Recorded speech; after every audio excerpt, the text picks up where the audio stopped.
o mistério das 7 estrelas que viste na minha destra e dos 7 castiçais de ouro. As 7 estrelas são os anjos das 7 igrejas e os 7 castiçais são as 7 igrejas. Bom, todos nós sabemos que o livro do Apocalipse, ele é um livro profético. Logo no início do livro nós lemos: bem-aventurado aquele que guarda a palavra da profecia deste livro. É muito comum nós vermos alguns estudos do Apocalipse, independente da escola teológica que está seguindo, normalmente começa-se a interpretação profética do livro do Apocalipse depois da igreja, lá para o capítulo 4 do Apocalipse, depois das cartas da igreja. Mas a Bíblia diz no capítulo 1 do Apocalipse que este livro, ele é todo profético. Então, assim como há uma parte profética no capítulo 4 até o último capítulo do Apocalipse, assim também há algo profético nas 7 igrejas do Apocalipse, nas 7 igrejas da Ásia. Todos nós sabemos que toda passagem bíblica, ela tem primeiramente o seu sentido literal. Então, no sentido literal desse texto, as 7 igrejas da Ásia, ali existiam de fato 7 igrejas na Ásia que estavam passando pelos problemas aqui relatados, e Jesus enviou através do seu anjo uma mensagem a João para 7 igrejas históricas que existiam naqueles dias. Mas todos nós também sabemos que toda passagem da Bíblia, ainda que seja uma passagem literal, histórica, ela tem também a sua aplicação espiritual, a espiritualização daquela passagem. E algumas passagens da Bíblia, não todas, além dela ter a interpretação literal, ela tem também a interpretação espiritual e ela tem também a interpretação profética. Nós vemos isso, por exemplo, no livro de Salmos. Há muitos salmos que tem a passagem literal, onde o salmista está vivendo, e no mesmo salmo você vê a passagem espiritual, a interpretação que todos nós, lendo o livro de Salmos, temos para a nossa vida, mas nós vemos também a interpretação profética, falando do Messias. Vemos, por exemplo, no Salmo, quando Davi falando do seu amigo, do seu companheiro que o traiu, ele diz assim: aquele que come comigo à mesa levantou contra mim o seu calcanhar. Bom, todos nós aplicamos essa passagem a Jesus. Na verdade, o Novo Testamento assim o faz. Mas nós sabemos que literalmente aquela passagem se aplicava a Davi e o homem que o traiu, que foi Aitofel, que no Antigo Testamento é também uma figura de Judas no Novo Testamento.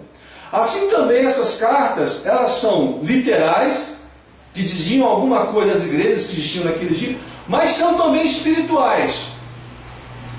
Como espirituais, essas cartas, elas servem para mim, elas servem para você, elas servem para a minha igreja, elas servem para a sua igreja, e elas servem para todas as eras, para todos os tempos. Sempre vão existir igrejas que estão passando pelo problema de Éfeso, pelo problema de Esmirna, pelo problema de Pérgamo, ou pelo problema de Laodiceia. E não somente igrejas, também a minha vida e a sua vida pode se encontrar numa situação. Eu me encontro, na minha vida espiritual, pode estar com uma igreja de Éfeso, pode estar com uma igreja de Esmirna. Essa é a interpretação espiritual do texto. E há também uma interpretação profética, porque esse livro é um livro profético. E nessa série de mensagens, nós estaremos abordando principalmente a parte espiritual da carta e a parte profética. Bom, o texto diz as 7 igrejas da Ásia.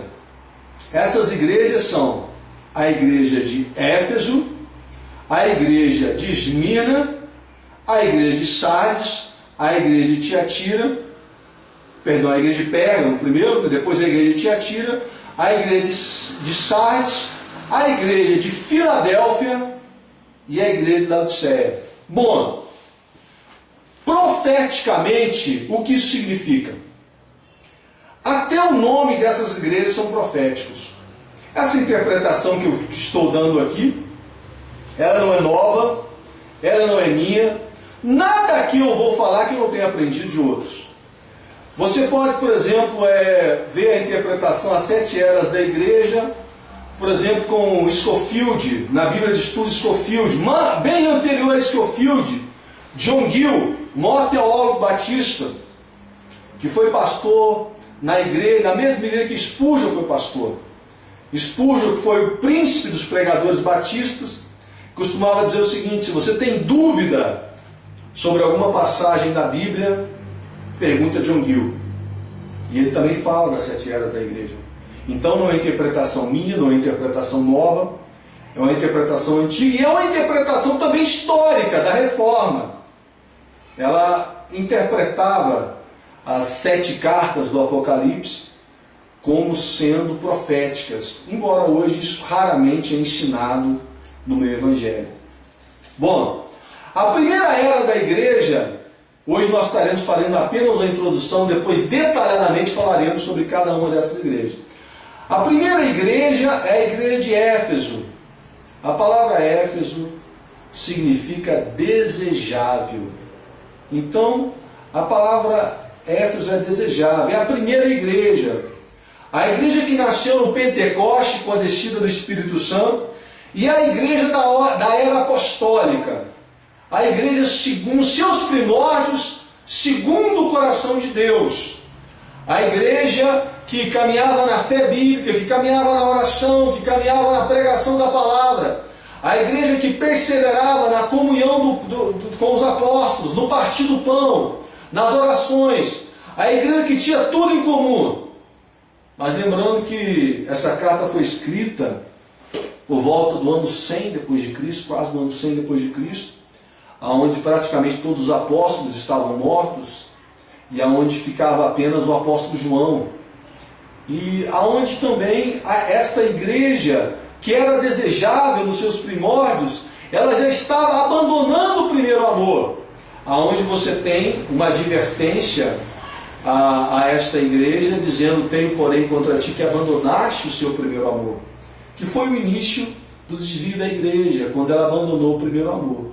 Então a primeira igreja, a primeira era da igreja, ela vem desde o Pentecoste até aproximadamente o final dos anos 100 depois de Cristo, 90 e poucos depois de Cristo, aonde começa uma intensa perseguição, onde o imperador romano começa a perseguir a igreja de uma maneira desumana.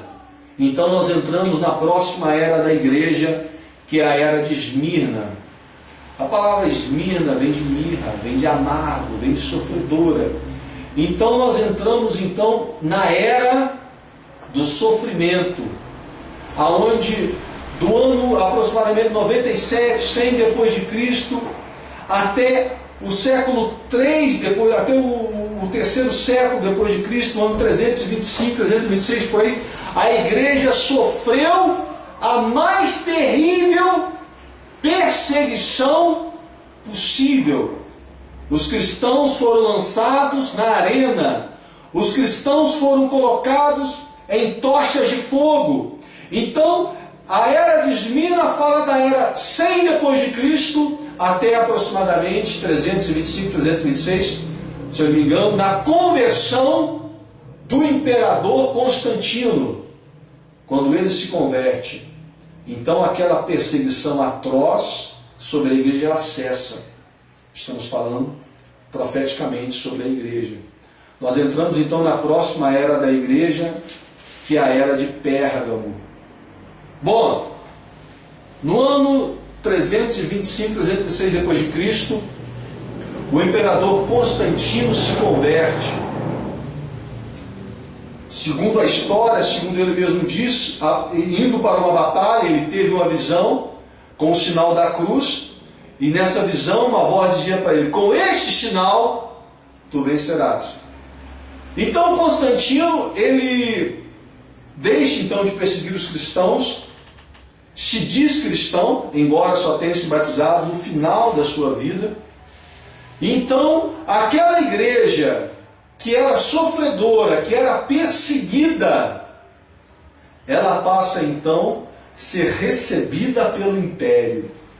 Não somente isso, o cristianismo com Constantino se torna a religião oficial do Império Romano. E é isso que Pérgamo significa. Pérgamo significa elevação e casamento. A igreja deixa de ser peregrina e ela passa a habitar neste mundo. E é por isso que em Pérgamo está escrito: eu sei aonde você habita, que é onde está o trono de Satanás. Em Pérgamo, a igreja de Deus se torna mundana. É nesse período, no período 300 e poucos depois de Cristo, que a idolatria entra na igreja, que o pecado entra na igreja, aonde não se exige mais a conversão verdadeira dos pagãos, aonde a igreja chegava até os pagãos, mas os deixava com seus deuses, chamando eles então de santos.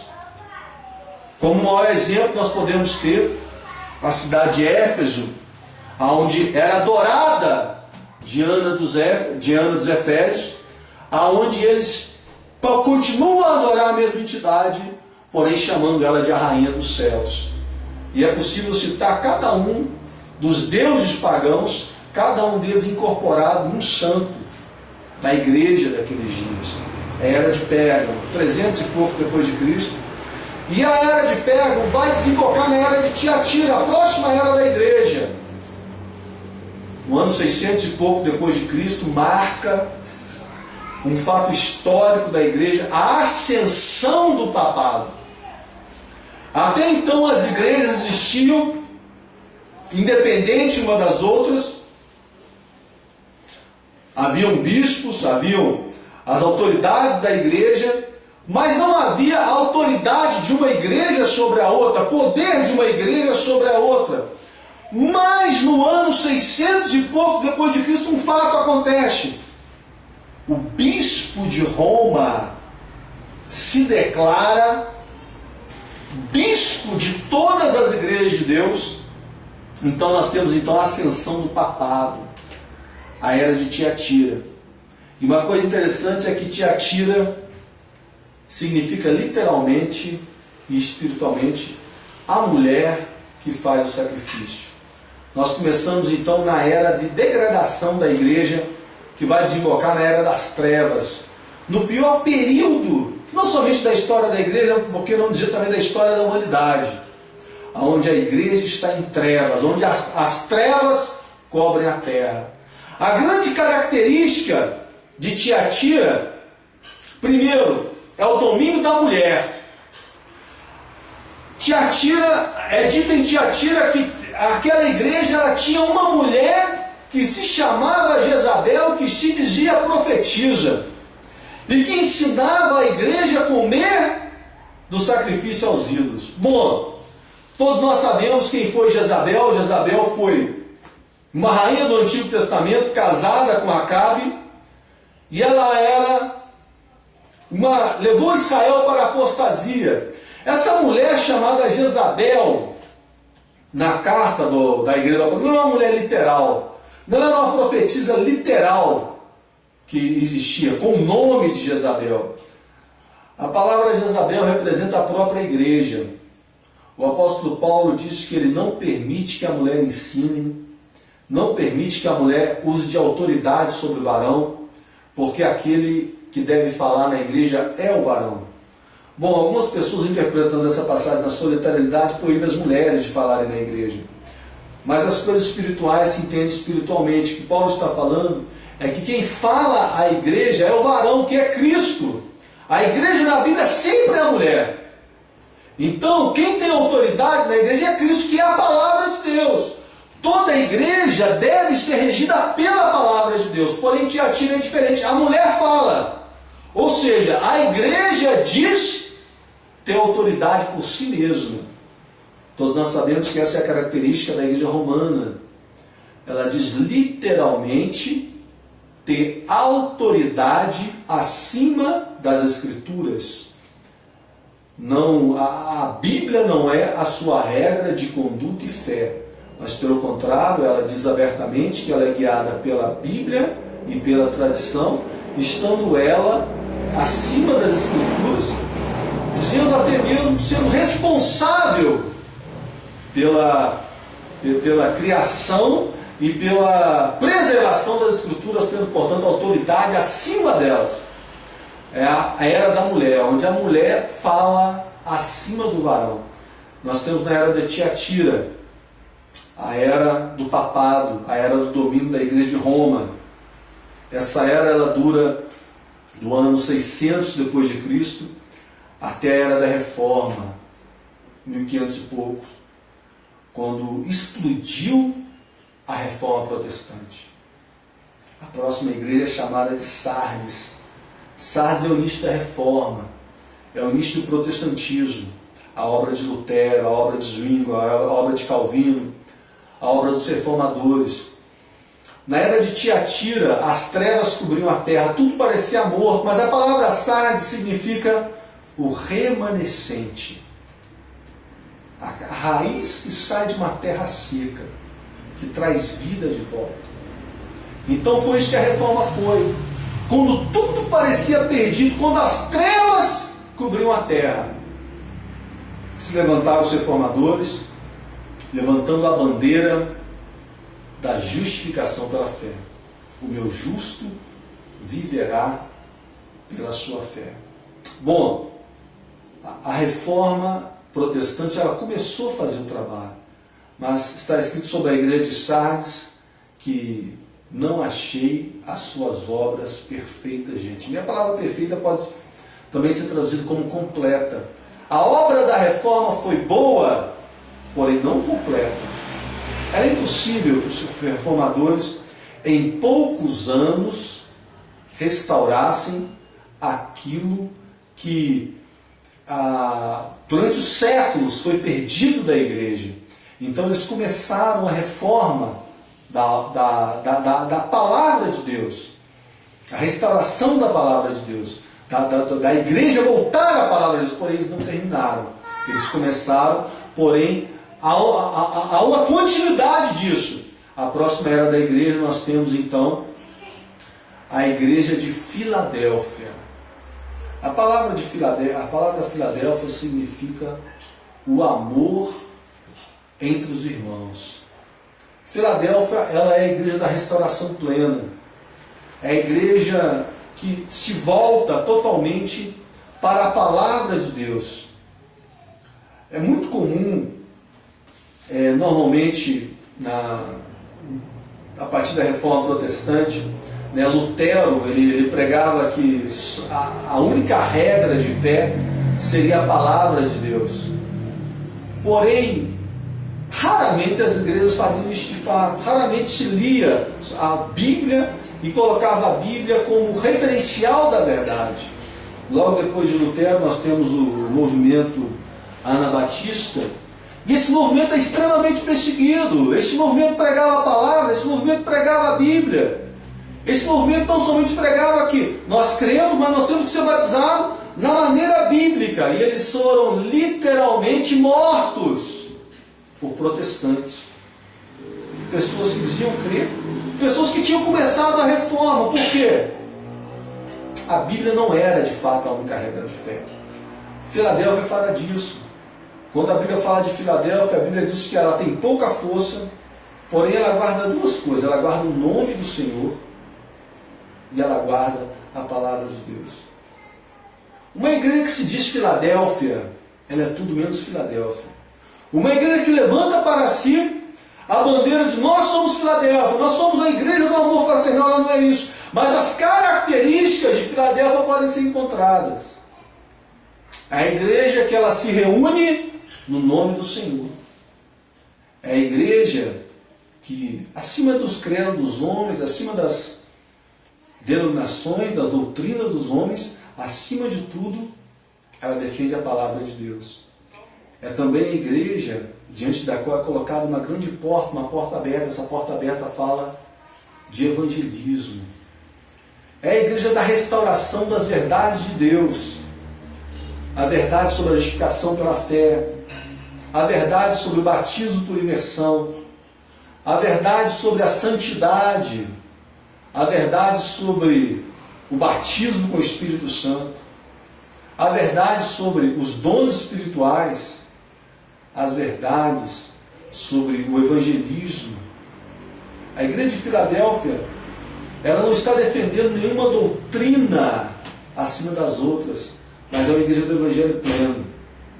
É uma igreja que passou pela restauração de Deus, uma igreja que está caminhando na verdade. A próxima era da igreja, nós temos a era de Laodiceia. Laodiceia, ela representa o governo do povo, o lugar onde quem manda é o povo. Bom, o que significa isso? A igreja de Laodiceia é a igreja de Filadélfia que recebeu a restauração de Deus, a restauração sobre a importância do nome do Senhor, a restauração sobre a importância da palavra de Deus, a restauração sobre a importância da doutrina de Deus como descrita da palavra de Deus, porém, ela se tornou orgulhosa.